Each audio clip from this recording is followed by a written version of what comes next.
Hey, what's up, everybody? It is Sunday, June 25th, 2023, and welcome to a brand new episode of the Now Mind You podcast. This is episode 74, Manga. Last week, we released a movie review of Dragon Ball Z's very first movie, 1989's The Dead Zone. It's kind of make up for the fact that, for one, it was Father's Day, Juneteenth weekend, and some of us had some personal stuff together, right? I myself, ding ding, got married last weekend. Yeah, let's get it. Thank you. Appreciate y'all. Of course, I'm TJ. I'm Matt. Bryce And I'm had Bryce. a dude. Stop that, because it's a really good impression. like this is how you know Matt and Bryce have hung out for as long as they have. Because Matt's Bryce impression is actually pretty spot on. But with that, To be fair, I've been Bryce's friend since 2009, I believe. Yeah. Holy shit, you guys have been friends for a minute, huh? Freshman year of college. Bad, bro. But yeah, Bryce had a work conflict, but fear not, he will be back as soon as possible. Like, y'all know Bryce, he's with it, right? With that though, because we had a movie review last weekend, that we didn't leave y'all hanging, that we still had your Now Mind You fixed, right? That means we have the fullest docket imaginable. All right, so I'm gonna just list what we have today, and then I'll tell you in more depth, right? So on the servant, Ippo, Sakamoto Days, Kaiju, Chainsaw, Jujutsu, My Hero, and Dragon Ball Super. But within that, aside from Jujutsu, Kaiju, and Dragon Ball Super, we're reviewing two chapters. The one that dropped at the time of this recording this Sunday, and the one that dropped last Sunday. So we're why are we doing double chapters? Because that's just what we do out here, man. That's just what that ain't what came out this week. That's a lot of that's just from last week and this week. We're giving you the double decker. You wanted more of us, well, here we are. But I digress, and I can't waste too much time because we're going to be doing a lot of talking. I'm gonna hand the mic over to Matt. He's going to take us into our first one. So we got two chapters of Hajime no Ippo. I'm just gonna go. I guess not. You on can the, just run them back to back, bro. I'm gonna run through them back to back. But I was just gonna say review. Both of these chapters are classic Ippo chapters, which I guess at this point may or may not make sense if you read Ippo. But we are on chapters 1424 and 1425. The first one is called Beast versus Beast. Now, we go past the gym where Sendo has a sign outside pretty much asking anybody that doesn't really love themselves to come in the gym and spar him. And Miyata sees this sign and he was just like, I was going to show up for sparring, which was why Miyata was even there, because he heard that Sendo was running through sparring partners and he was going to come and help him. And when he sees the sign, he's like, that's going to attract a certain crowd. I don't want to be bothered with that. Little did he know how on the nose he was. Yeah. And he said it'll attract nothing but some kind of fool or something. And who does he hear from outside? Takamura is in there shit talking. He just took his shirt off, put on some gloves. And he, first of all, that dumbass look that he was giving fucking Sendo, that would have pissed me off. The one where it's just the silhouette, it's the way that he's looking like damn near cockeyed, like, because he's just looking at nothing. That would have made me so mad. Like he doesn't acknowledge anyone's presence. Yeah. And he comes in to spar Sendo so Sendo can try out his new anti-Ricardo weapon. He tries to close the distance on Takamura and immediately realizes he's not the main character of this manga. I mean, also neither is Takamura, but Takamura has plot armor. Though? Takamura has something that Sendo doesn't, which is like a plot armor. He has like author guaranteed plot armor. He has author promised plot armor. Sendo goes to close the gap, and Takamura is immediately in his face. He goes to block. Takamura blasts his block off and throws a overhand right on top of that, pretty much sends Sendo flying. And Sendo is down on the ground. Takamura swinging his arm and laughing, and you know what I'm saying? Pretty much giving him shit. Yeah, but he's enjoying the fact that he has, put Sendo down, which is wild as fuck because he's like 3 weight classes above him. Like, he's quite a few weight classes above Sendo. This is true. But he puts Sendo down, and even though he's talking shit, he kind of motivates him. And it's like, is this what you ready to try to do to beat Ricardo? Because that's not going to get it done. So we get to the next chapter, 1425, which is called Secret Weapon. So Takamura has now turned his back to Sendo, who's sitting on the ground, and he's laughing, looking off into the space, just continuously saying he's the strongest in the world. Sorry that you're so weak and all that, and completely like igniting Sendo's ego. So Sendo rushes him. He turns around and he goes for the smash. Takamura, having seen Sendo do a bunch of stuff, he moves out of the way, just barely. Sendo throws a right hand. He dodges that. And Sendo throws the smash again, and this time he lands it completely, like full blast on Takamura.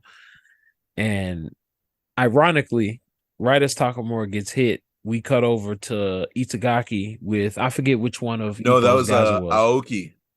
Yeah. No. It was Kimura. Remember? Oh, wig. That's right. The wig. God damn it. That damn wig. So, yeah, because he's wearing the K shirt. He still has the lace on.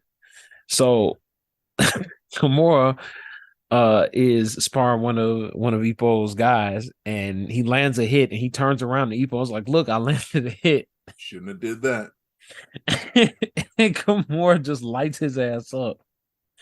And after he lights him up, he's just like, yo, are you okay?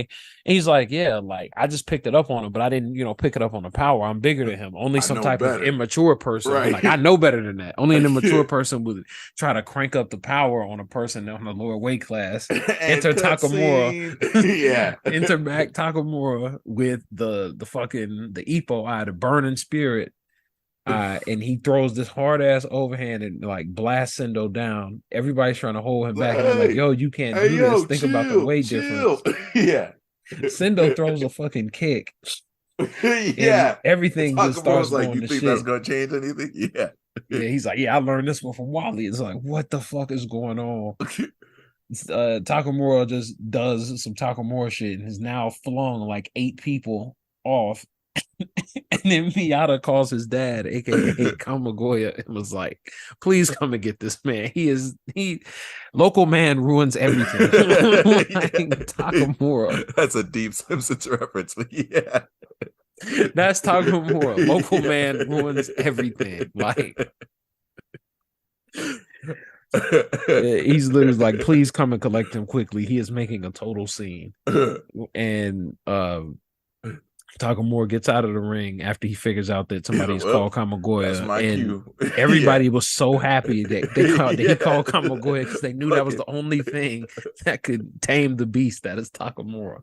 Oh, yeah, that's the only person that has any form of control over Takamura is Kamigoya, and that's saying a lot because he still doesn't have full control over it.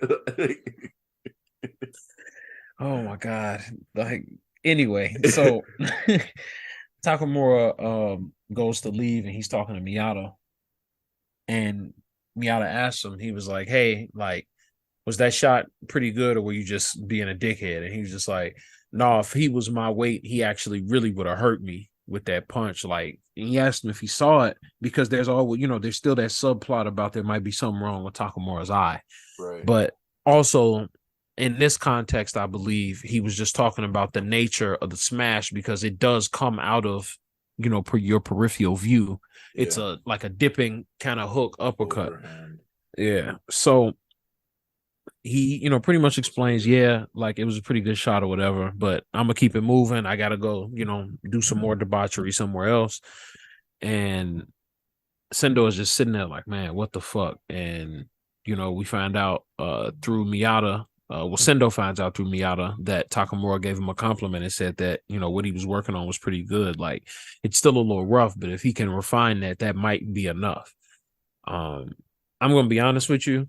To me, then that pretty much is the end of the chapter. And it pretty much at the end of the chapter signifies to us we're probably going to go back to following what Takamura's about to do.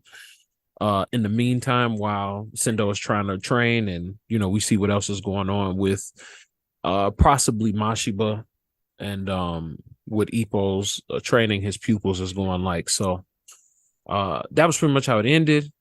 Do you want me to pass it to you, TJ? Sure. I know for a fact that Coach Kamogawa's blood pressure for sure went up when he got that phone call. God damn it.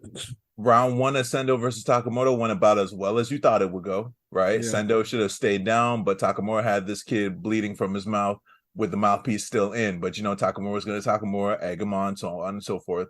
I thought it was kind of a punk move for Sendo to initiate Smash 2.0 like he was trying to steal off of Takamura, but he did get that clean hit, and it's Takamura. You can't really steal off of him anyway. Normally, you got to get what you could get on Takamura, right? It's like normally I would describe what happened after he initiated Smash 2.0 as someone leaning forward with their controller, but if I were to say that's what Takamura did, that's a vast understatement.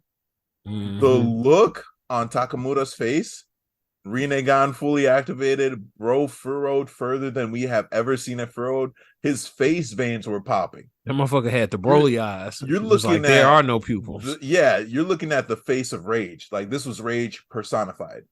Make no mistake. If people didn't interfere, I think he would have done Sendo worse than he did Brian Hawk.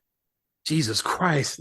He hit Brian Hawk so hard, he became cockeyed. Don't forget, right? That man retired. That man said, if his niggas like this in the game, I'm cool. Like, if you know Brian Hawk's background, that's saying a lot. Shout out to Miyata for being a real one. Not only agreeing to help Sendo, refine what they could refine, but him calling Coach Kamogawa and then Takamura's energy switching up from I do what I want to, well, that's my cue, y'all. It's been real, but I can't let my dad catch my ass right now.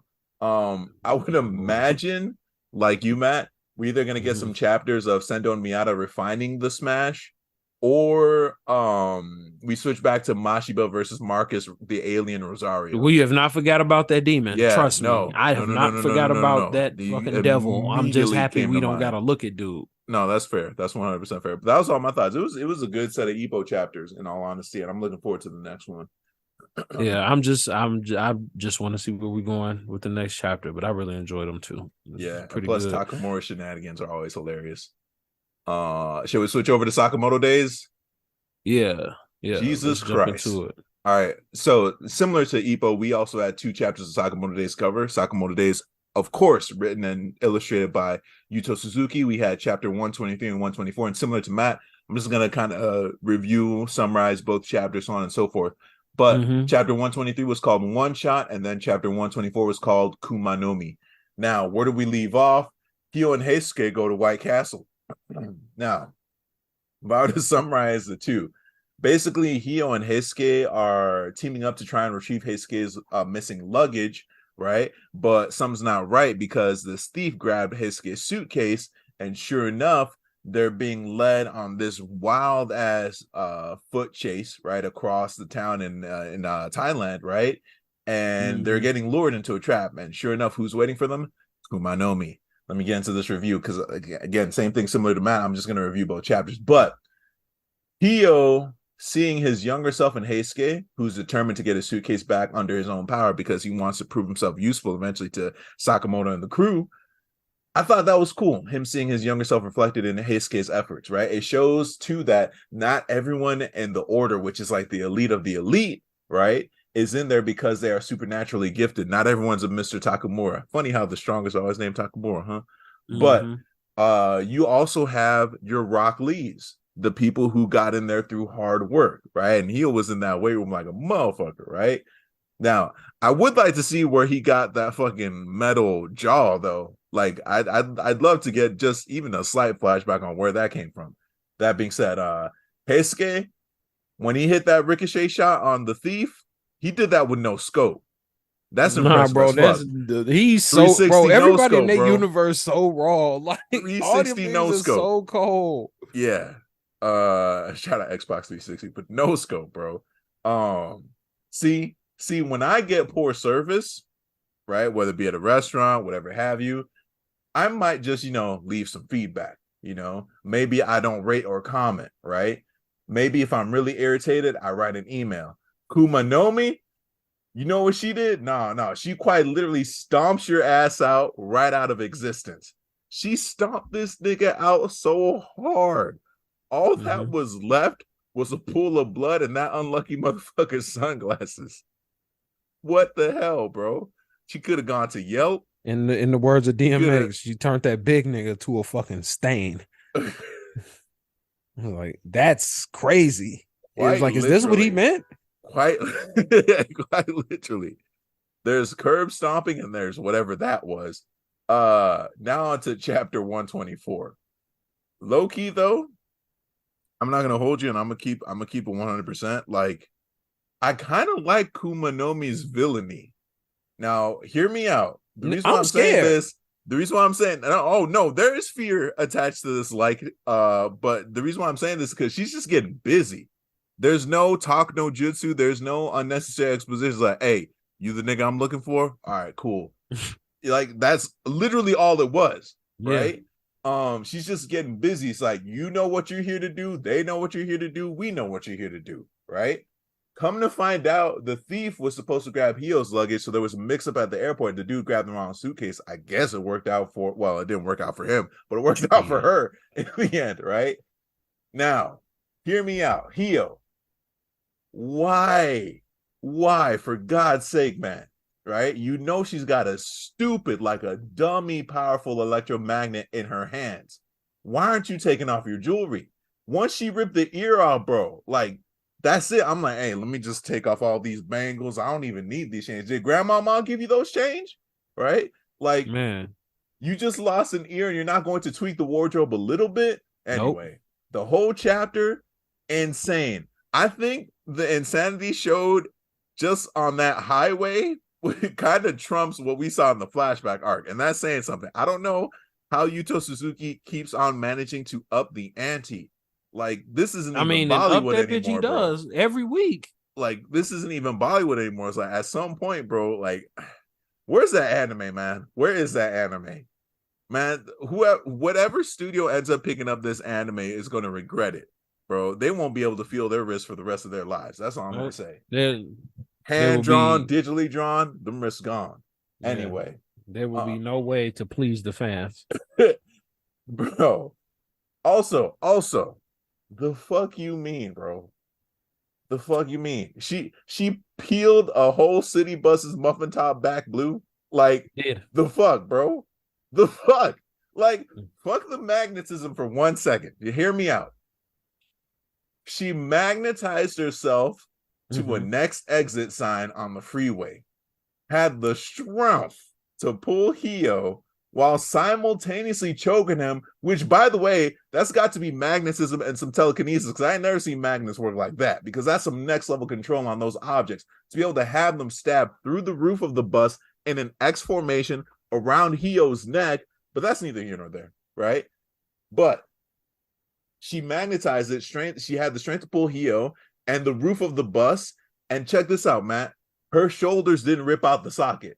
That's some Spider Person level strength. You know what would happen if you actually tried to web swing like Spider-Man? You'd rip your fucking arm off, right? To top it off, her personality is set up that she only sees friends or enemies, and with her, you are guilty until proven innocent, right? Kashimo's over there like shook. He's like, hey, I wasn't scared, but he was scared, right? I don't know if Hio makes it out of the beginning of this arc, if I'm being honest. Yeah, niggas had me scared. Shout out Pinky, right? But that's such a funny clip. But like, they already gave us a flashback for Hio's past. I'm like, that's a red flag. That usually does not bode well. Either we're starting off Thailand with a banger, and we are, but I can see Heisuke maybe trying to help and pitch in, even though he was like, hey, bro, this don't concern you.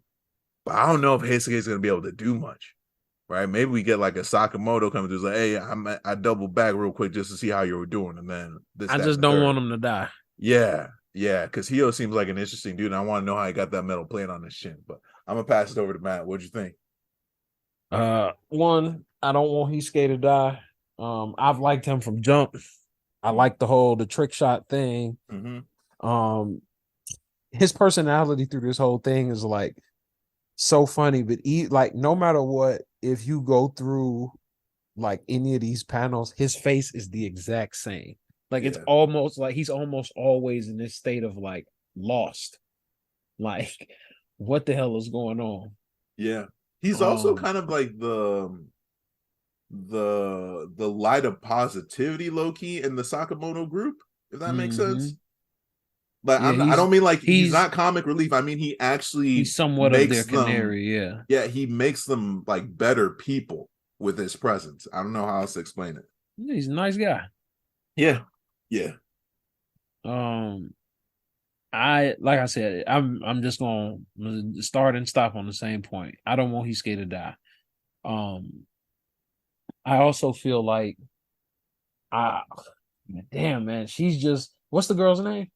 Kuma Nomi, bro.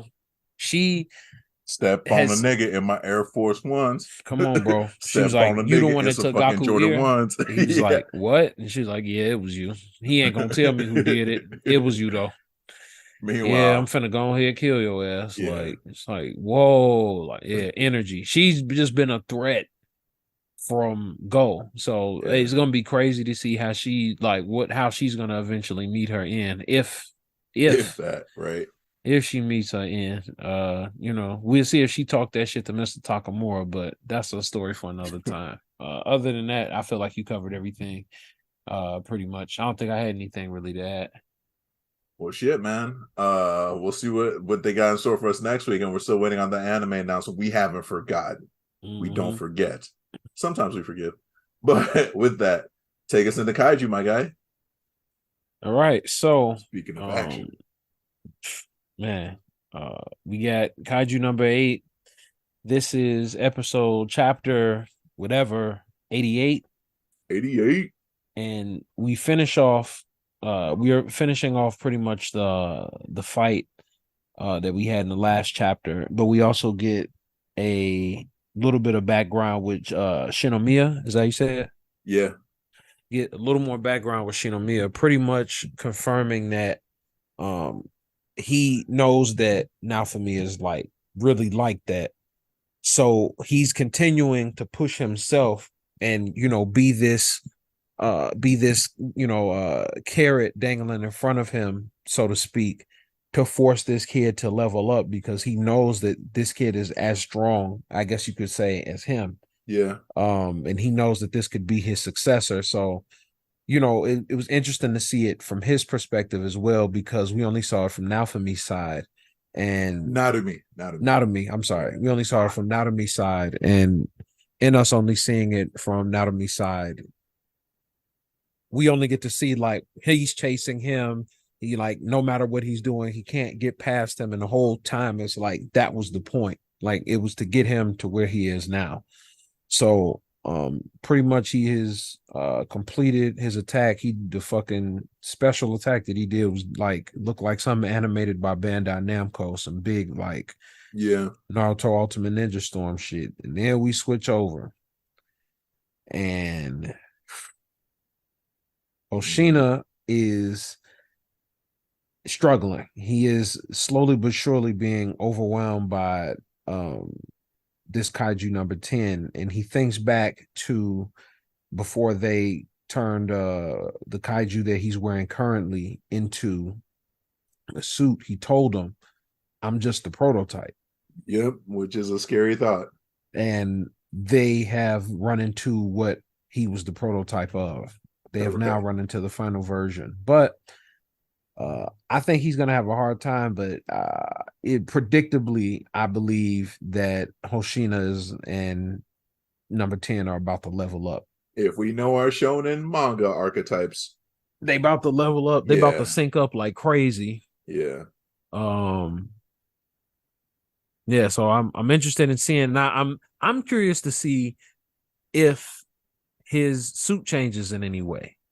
Ooh. When he goes up to the next level, because we've seen, that precedent to some degree has been set now that can happen.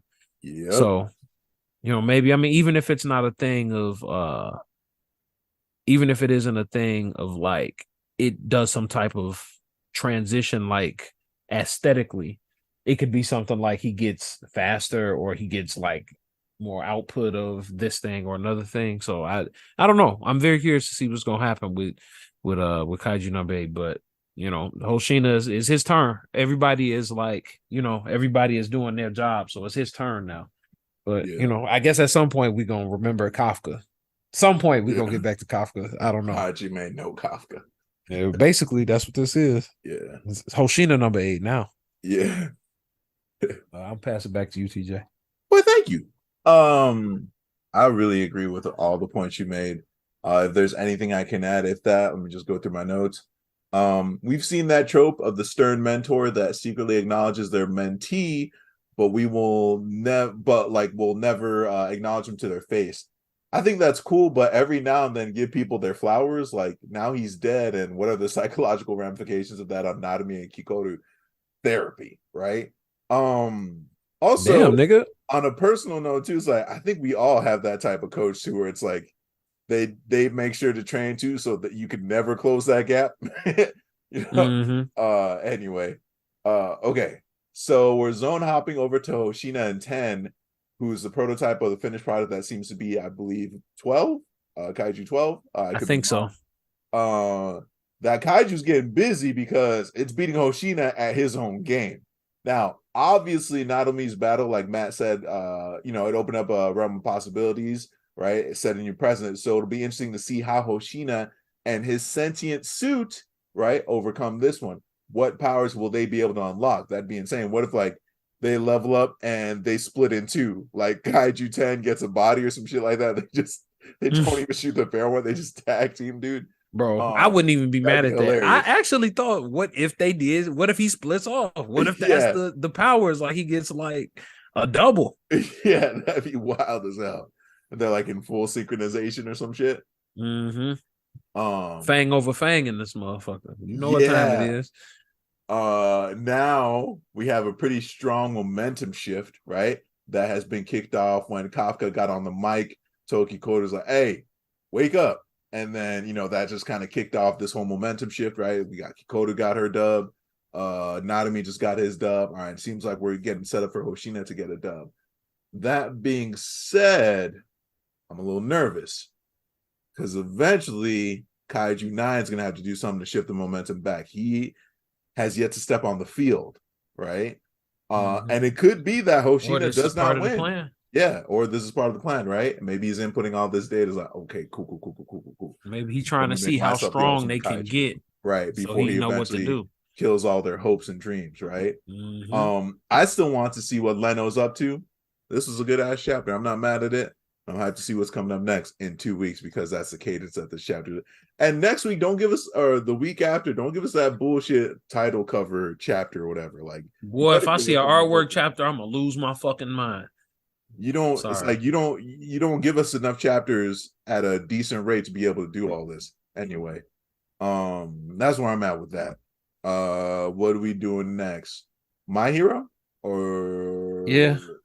Or no, let's get it out the way. Or no, do you want me to, no, Chainsaw Man. Then we'll do My Hero, then we'll do Jujutsu. Super. All right. I can do Chainsaw real quick. Like, let's get it out the way. Damn. Okay. Chainsaw Man, Tatsuki Fujimoto, Nightmare Fuel, you know what it is. We have 132 and 133.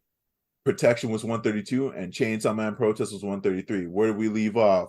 Nayuta would be down to, avert the upcoming apocalypse, but she's got to go to school because you need an education in these streets, right? How to summarize this? 132, the aftermath of, them fighting the falling devil. 133, people ain't happy. Let me just get into the review.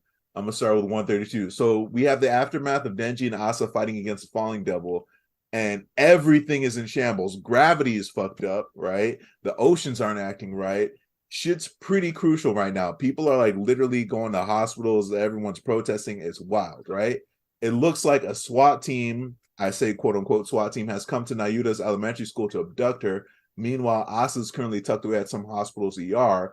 Iseumi, basically the student council, well, not student council, he's the president of the Devil Hunter Club at their school, right? He started up the Chainsaw, well, it looks like he started up the Chainsaw Man Church for World Peace, but we find out later on in this chapter that, he's just a figurehead, right? what I noticed from one is like after he gives his speech to the public on TV, he then gets pulled off into the green room where Fami's seated next to him, and he's like complaining to Fami, he's like, "Hey, I don't want to just be a figurehead. I feel like I was getting my ass made fun of out there." But then this arm comes out of the shadows, like, "This is what we agreed upon, right? You're gonna be the figurehead. You're gonna listen to what Fami has to say, so on and so forth." I feel like that arm belongs to whoever the other Chainsaw Man is, or as Bryce has been hinting at, is that the Death Devil, one of the Kangs that we have yet to see show up in terms of the Ultimate Devils, right? I think we've touched on this before. I think so. May not have been on air, but even though Yoshida is like an S-class devil hunter, at this point, I think we can safely say that he doesn't work for the public devil hunters. He's got to be working for some type of private group. Yeah, there's definitely some other agenda shit going on. Yeah. Okay, we got to address it. There's Down Bad, and then there's Denji.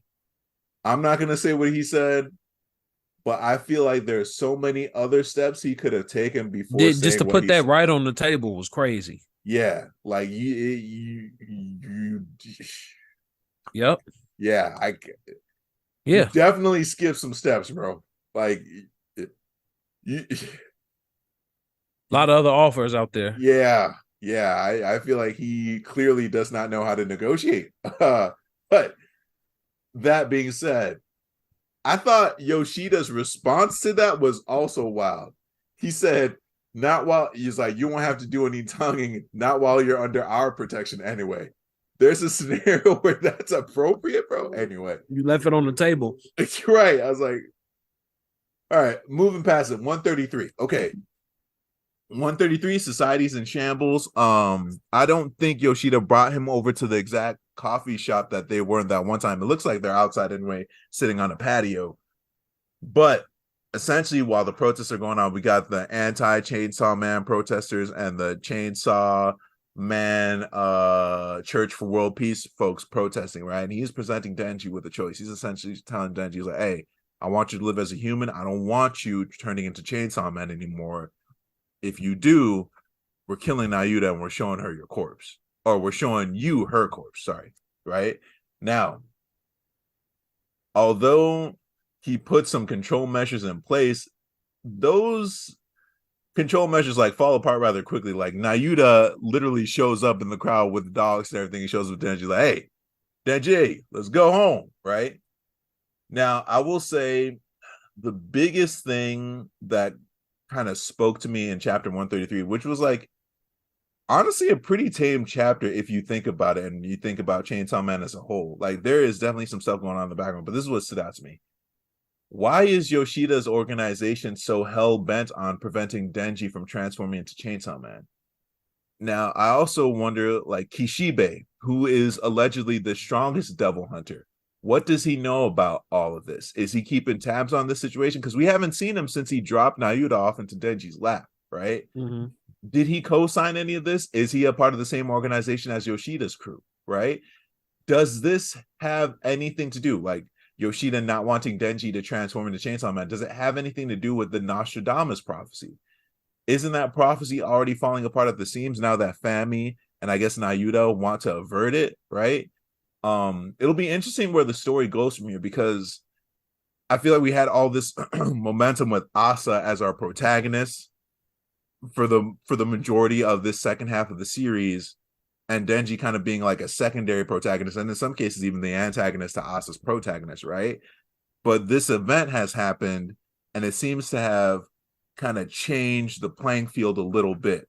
Who is now the antagonist? Yoshida, who seemed to be, I wouldn't quite call him an ally, but almost like a neutral party, in that I was just sent here to surveil Denji and whatnot, make sure he's not acting a fool, seems to be kind of switching over to the antagonist side, right? Mm-hmm. Fami and the other like Kang ruler devils seem to not necessarily be antagonistic anymore, in that their agenda overall seems to align with, all right, we want to preserve humanity. So a lot of things are shifting around here, and it's kind of cooking up something interesting. And Denji hit a new low, but at the same time, what is his fate? Like, how does his fate tie into all this? That's what you was gonna say, but at the same time, what is his floor? Because I was feeling like shit. What is his floor? We don't know how low he won't go. Right? I'm sorry. Go ahead. But no, well, for one, you're not wrong. But for two, I mean, like in the sense that his role in all this seems a little unclear to me. And that, like, how does this all tie together, right? But that's where I'm at with that. I'll pass the mic over to you, Matt. The only thing I wanted to make sure I said was I had a theory, right, about their insistence on him not turning into Chainsaw Man. Like, so we know that there's a second Chainsaw Man, right? And I believe this second Chainsaw Man is obviously connected to this guy, right? Whether it's him, which I don't think it is, or somebody he works for, or whatever, right? And from what we know about Chainsaw Man and Devils and stuff, from what they told us, I guess you could say in the last season of Chainsaw Man, is that the strength of Devils is a lot of it based on like the belief in them and stuff like that, right? Yeah. Well, there's a church of Chainsaw Man. There's Chainsaw Man burgers. There's Chainsaw Man memorabilia. He's doing commercials and shit like that, right? Right. And I think like maybe this is like some the one type shit. Like if there's the other Chainsaw Man, then that Chainsaw Man can use that power. But if Denji turns into Chainsaw Man 2, it splits that in half. So maybe they trying to do something else, because we already know that like the Chainsaw Man is this like legendary devil as it is anyway. Right. So but that just leads me to be like, what the fuck is Pochita? Anyway, I'm not gonna rehash that debate. Yeah, you're right though. But yeah. Now that was it. Any other thoughts on this? Nope. All right, take us into My Hero, please. Excuse me. Yes. Yeah. So oh man, that energy switched up quick, huh? All right. Hey, it was definitely fingers crossed for Jujutsu Kaisen, because I'm just thirsty to talk about it, to be honest. But that was a good ass chapter. It's coming up next. Let's just get through My Hero right quick, and then let's get to the good stuff. Yeah, so My Hero came out. There was 2 chapters, 391, 392. Yeah. All right, Jujutsu. No, so we had in the group chat, Bryce brought up a good point about these last 2 chapters, which is a point that we bring up a lot here, which is like it's like this is good, but it's like too late. Yep. It's like there was like the order that he's telling the story in is so crazy, because when Deku leaves that area to get to the school, that's when you tell this. Yeah. That's literally when we should have gotten here. Yeah. Because I don't believe all the events we're seeing are happening simultaneously, and I don't think they're showing us these events in order either. Like, what? Because if that's the case, at what point has All For One run into All Might? Yeah, because he's in between. I forgot them we and still the have school. that cliffhanger. Yeah, Deku, and the school has already fallen. Deku is already fighting fucking Shigaraki for one. Yeah, Shigaraki. Yeah, he already fighting Shigaraki, all for Shigaraki. You know what I'm saying? Like we just it's too many zone hops. Anyway, yeah, we got Toga pretty much completely putting her foot off in Froki and Uravity's ass. And that's putting it lightly. She has completely initiated gang warfare on them. But it seems like her rage is kind of making her pop out of the clones more and more, where the clones are turning less into Twice and more into her. We get a little bit more into her background, which they kind of have already given us before. Yeah. But just, you know, the roughness of her childhood and stuff like that. And obviously, like, you being a child with them sharp ass canine teeth and you like blood, like, that's not gonna help you. You know, kids are cruel.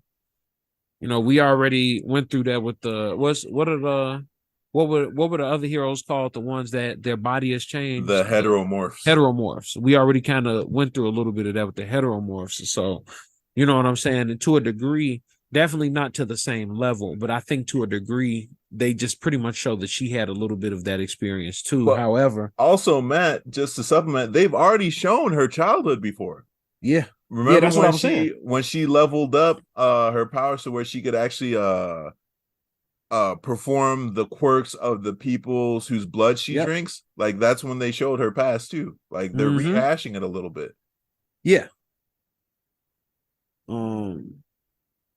She literally tells Gravity, "We just built different," which I thought was funny as hell. Yeah. But we see essentially what we get is just a little bit more. I wouldn't even really say character development, but we see more of the potential of Toga. Yeah. You know what I'm saying? Like now we're seeing truly how much of a problem she is, because for her to be able to turn into twice and then use his power to its maximum output and to create literally a parade's worth of people, and then she essentially by herself creates an army that commands the attention of multiple heroes at a time. And I also think, and this is just a theory, I think a little bit of the problem that happened with Twice is happening to her. I mean, she isn't we obviously are not dealing with a person that was like a mentally stable person to begin with, right? What? But what I'm saying is, like, I think a little bit of like her splitting off is also affecting her mind, because Twice said that did affect him. Obviously, the main thing that fucked him up was he never knew if he was the clone or if he was the original, because he had made so many of them, right? And it doesn't seem like she's dealing with that. It seems like she kind of has some hive mind shit going on. Like, I don't think she's that one particular Twice that has her face coming out of it, or maybe she is. Who knows? But we also see her see Twice within her own mind. You know what I'm saying? So I think there's a bit of a psychological break thing that's also kind of happening, that it's a little bit more understated, I guess, in this situation, because they're not like pressing it as that. But I think that's also what's happening. But I think these were two great chapters. It's just like, you can't fucking honeypot me with All For One running into All Might, and All Might looking like he putting on the fucking Iron Man animated series suit, you know, out the suitcase and shit, and then be like, all right, here's a different part of the story. Not like this. Not like this. But I'll pass it back to you, TJ. I'm gonna keep it brief. I agree with your points. I thought the chapters were good. I think we should have just gotten more of this context around when they originally showed those flashbacks of her childhood right before she leveled up her powers. That being said, who was her therapist? Because it made it like the therapist looked like she just made things worse. Like, she was telling the parents, like, no, I got it. Yeah, no, we'll get the quirk in lines. Like, hey, you should really just give into your quirk, huh? Like, this is just your true nature. Just embrace who you are. It's like, chill now, Jaime Reyes. Darth Sidious. You need to chill, Darth Sidious. Shout to the scared, right? We got Force Lightning. Froppy doesn't look like she's gonna make it. I've never seen her drawn where her tongue is barely out her mouth. So, I ain't gonna hold you. She shouldn't be out there. Yeah, this might be above her pay grade. Yeah. Now, that scene where it's like, hey, Toga, what's your villain name? That's a little scary, in that usually with some type of critical moment like that, that means once she says her name out loud, she's going to level up in some way, shape, or form and be even more of a problem for these folks. Also, Uraraka, quit trying to talk no jutsu your way through this. It's time to throw hands. Handle yours. I'm not saying she isn't throwing hands, but she's like trying. It's like, I need you to listen to what my homegirl has to say. It's like, it's upsetting. Like, I'm just like you. My homegirl. But it's like, I'm just like you. But it's like no, it's time to throw hands. Yeah, that's all my thoughts on that. I agree. All right. I agree. Let me take us into Jujutsu Kaisen. Let's go. Jujutsu Kaisen Gege Akutami, we only had one chapter to cover because there was no chapter as the time of this recording Sunday, but there was one last week. This was chapter 226, titled officially Inhuman Makio Shinjuku Showdown Part 4. Last panel where we leave off. Heads up. If I were to summarize this, phew. Right? Hey, listen, I thought it was a wrap. You know, they had already finished filming. They started packing up equipment. Crew was taking down the sets. That was it, right? It's like, hey, y'all, I'll see you at the rap party type scenario, right? Gege Akutami is constantly cooking, but cooking up stress. Now, alternative title for this, Checkers versus Chess. This whole chapter seemed somewhat similar, like I'm a programmer, but it seems somewhat similar to me like a race condition where two different programs are trying to work on the same database record. And it's like, which one's going to get there first? And how's that going to affect the second one, right? In this instance, why did it remind me of that? Because it's like Gojo's trying to see if he can heal himself up enough while Sukuna is relentlessly attacking him, or is he going to have to abandon healing himself up and just try to, attack Sukuna? It was like his options were terrible, right? And it's like, how much cursed energy does he have left before eventually Sukuna takes over, right? But, checkers versus chess. Now, it sounds like this was the first time Gojo ever used a simple domain.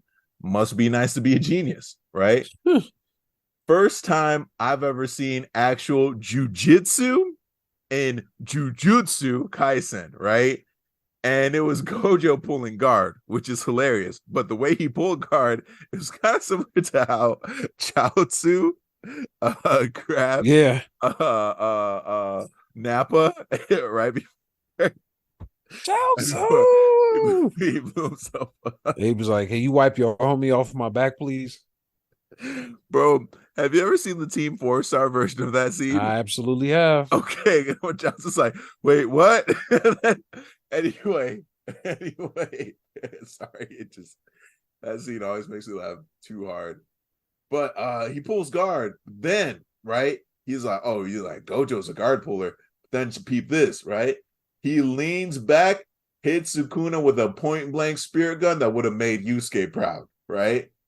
The boy took out the whole malevolent shrine, right? They were having a debate. It's like, wait, is the shrine the focal point of the domain, or is it Sukuna? If it's the shrine, then it won't make a difference because you can't really destroy it, right? But Gojo was like, hey, how about I take them both out, right? Yeah. Okay.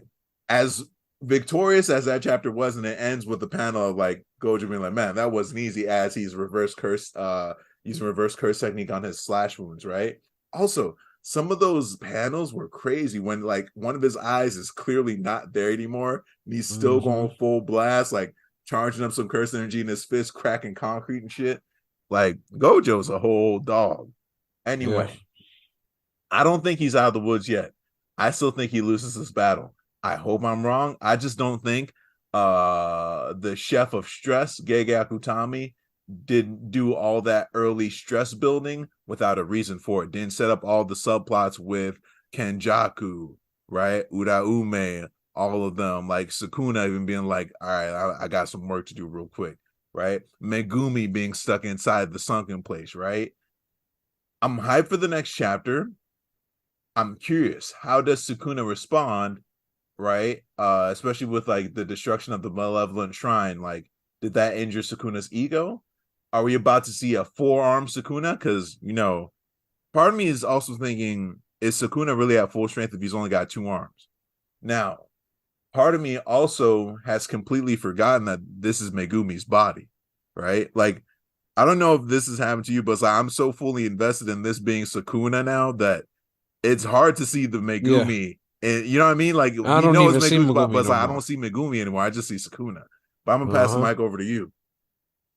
Oh, no, this shit was raw. It was funny. It was just like, oh, I thought he said you can't do a simple domain that's has somebody else's domain. He was like, no, he said he can't teach you how to do it. Yeah. And they was like, yeah, geniuses can't teach nobody shit. And they was like, so why is he a freshman teacher? Yeah. And it was like, we just not finna address that, bro. He the GOAT. And we kind of just gotta leave it at that.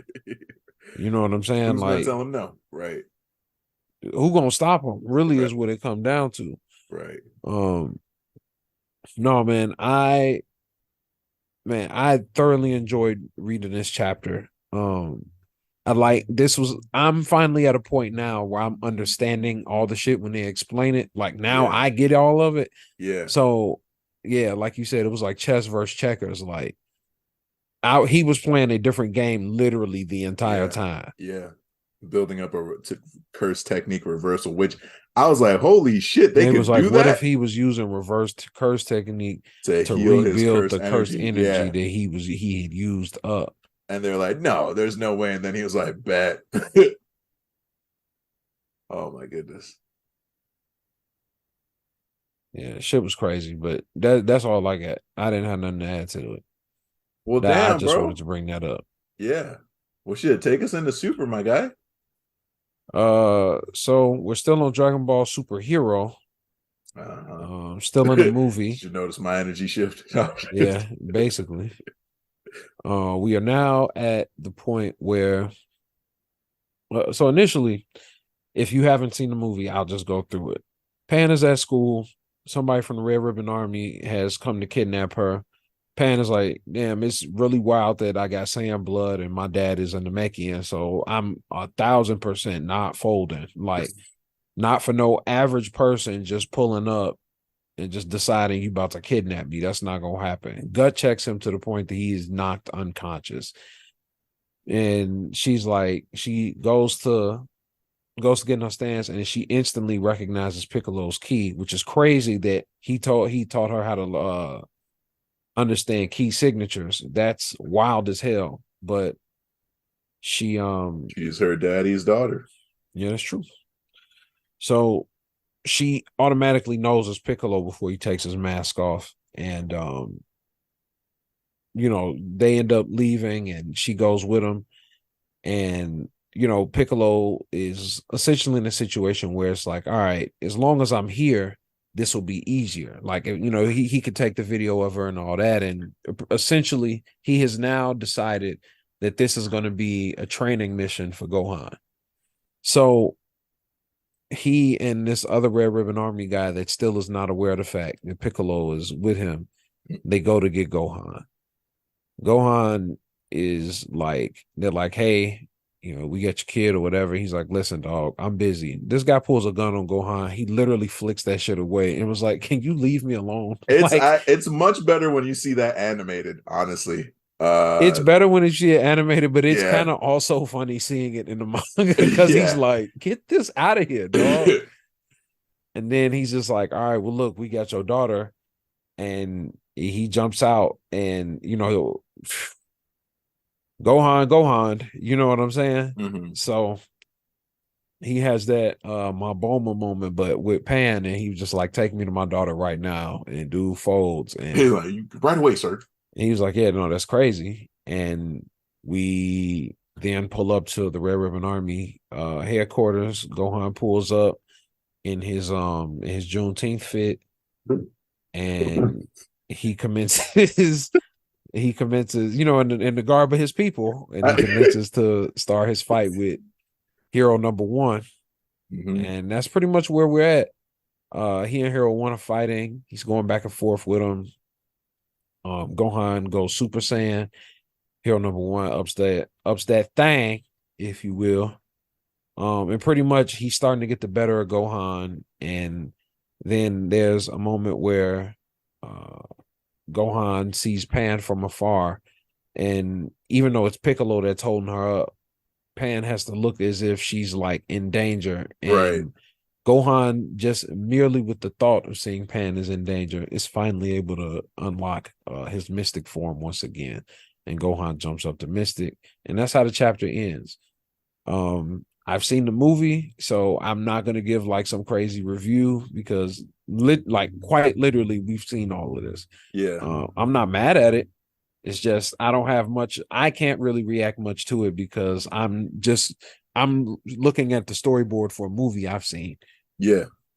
But overall, I mean, if you haven't seen anything of it, it's definitely fun. I am enjoying at least reading the manga version of the fight, but It's nothing I haven't seen, literally. Right. Pass it back to you. I'm in the same boat as you. There's really not much I can add because there's just it's the movie word for word, bar for bar, right? To quote the immortal Soldier Boy, tell him. But it was to stagger the tell him like that, you bastard. It's just nice. It was cool seeing Mystic slash Ultimate Gohan. Especially I don't know why, but to me, Ultimate Gohan, Mystic Gohan in manga form always looks a little crisper than animated form. I think it's because his hair is just jet black and you got the single bang coming down and just looks he just looks like he's ready to do business, right? Yeah. Like he went from Gohan to call me MB means business, right? Also, it's a good reminder too, because like when Gamma 1 reacts to Piccolo allegedly, kind of like hurting Pan, even though it was all an act. But it's a reminder too that Hedo and the Gammas aren't inherently evil. They've just been fed a load of baloney by the Red Ribbon Army. I just thought that was a good reminder there, but nothing more to add. It's like we mentioned at the top. It's just a movie. It's just a movie in manga form. Yeah. All right, with that. All right, what we got next? Favorite chapter this week? Jujutsu Kaisen. Same. Not even close. Yeah, and there were some good stacks of chapters, dude. Don't get us wrong. There were some bangers. But Sakamoto was close. I'm an adult. Sakamoto was close. Yeah. I'm not a kid. You know what I'm saying? I came home. I know what time it is. And I mean, come on, Sakamoto with that legendary stomp, bro. Come on now. I know what side my bread is buttered on. That stomp, listen. That was a lot. That did a lot for me. Yeah. But the nigga pulling he said Yahtzee and this nigga said actually Uno reverse. It's like, nigga, what? We're not even playing the same game. Like, yeah, you was wrong. That's hilarious. Yahtzee to your Uno reverse. That shit was crazy. It was though. Yeah, with that, topic of the week time. First anime or manga to make you tear up or shed a hard-boiled thug tear. I'm gonna let you go first. Damn, that's crazy you put that on me like that. I'm pretty sure this was your question, but go on. Go on. It was two. I have two moments specifically I thought about. But I think the one, it may not be the very first time, but it's the one that sticks out to me the most. And it was my first time watching Hajime no Ippo. Like, because my way of getting into Ippo was I watched it and then read all the rest. I figured out, I looked up to make to see if there was any difference in the order, and they were just like, the show does well, I don't need to get into it, but at any rate, that was how I ended up getting into Hajime no Ippo. At the time, all of the episodes were on YouTube, and it was early on. Ippo was still an amateur, and it was the episode where he was trying to figure out what it meant to be strong. And he was training, and it was just like shit was just not working, and he was just like, bro was really on the verge of quitting. Yeah. And was like, he just wanted to know what it meant. Like, what does this mean? Like, he just needed an answer as to what it was he was trying to fucking chase. And like, if you've just ever been in that situation, like, especially when you like training and like sometimes shit really do just be feeling insurmountable. Like, you feel like, why am I doing this? Like, why am I putting my body through this? Why am I doing this shit? Like, God, man, that shit just hit so hard. Like, I was like, damn, man, like, I get it, because it was like he just had he broke down, man. It was just him completely breaking down, being like, I just want to know what it means, because like he was he was strong, but he didn't know that he was. Right. Like, it was just everyone around you is already like God tier, right? And like he just didn't realize it, man. People don't know, people not knowing who they are is like it's just such a tough thing. Like, I don't know, man. That shit was crazy. Yeah, that's the immediate one I always think of. Like, that one was a tough one. There was also like a moment in Iron Blood Orphans too. I'm not But I'm not gonna go into that. What about you? Yeah, I hushed up real fast. You said, but I don't even want to talk about that. I've already talked about how that devastated me physically and spiritually. No, first, this is gonna date me a little bit, but first one to ever make me shed a tear, clearly Gurren Lagann. I watched that when it was still somewhat in the ether. My boy and my brother Anthony put me on to Gurren Lagann, and then Kamina died. Like in the first like I stopped watching it. Bryce had to take a step back, but I was bawling. I was like, why is this hitting me so hard? Like, you know, if you've never seen Gurren Lagann, you just don't understand how devastating that scene was.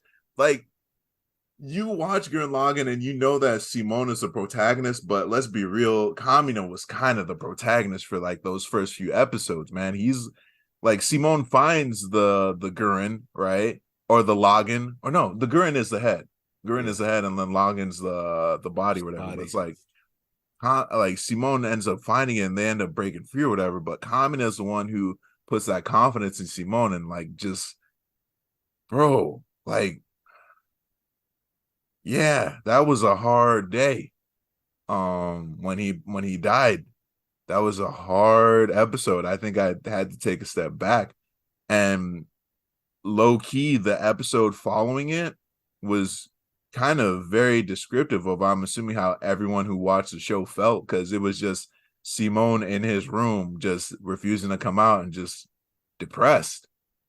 That shit was heavy.